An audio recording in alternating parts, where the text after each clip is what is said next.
every day is seriously incredibly gratifying, because you know that every penny you give is going to save a life.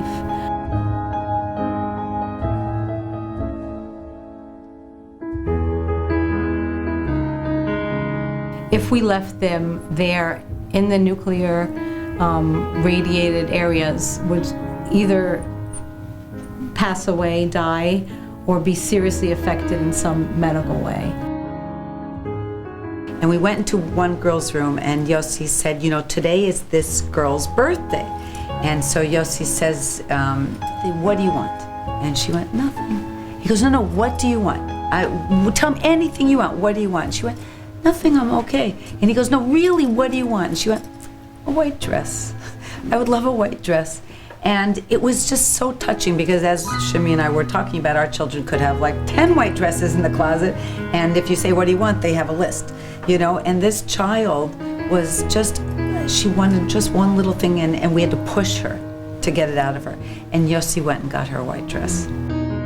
Well, one thing just to put into perspective to everybody here, when we had our attack on the Twin Towers, if they had hit that nuclear power plant, within 100 miles of New York City, the ground would have been contaminated.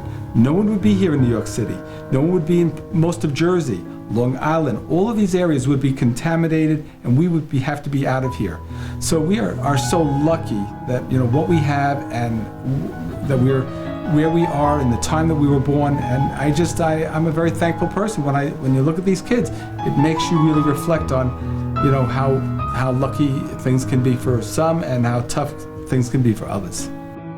A little girl at the end, and I didn't really notice her until the end.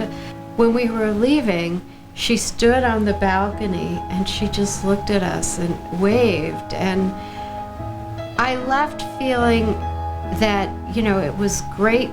All the things that were happening were great, but I was also reminded that how deeply these kids have been affected, that they've lost their parent. They said the average life expectancy of an adult was 46, and that they didn't have a lot of family, and that in addition to some of the health issues, they were bruised, and that their visit really meant a lot. And just watching her look out and waving was a moment that I will remember, and it's the moment that's keeping me engaged.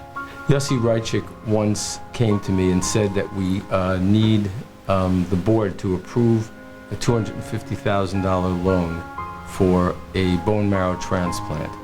Otherwise, we ran the risk of losing one of the boys that we had brought over. And I called him a couple of days later, and he'd said to me, it was too late, and we lost him. And it was like a knife in my heart. Because like Norman said, this is something that you feel. This is something that you give your money, you give your heart, you give whatever you have time, you give your time. Whatever we give is appreciated. But we didn't make it.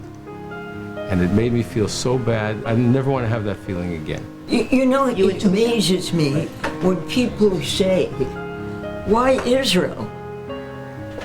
We're the only people doing it. We are the only people doing it.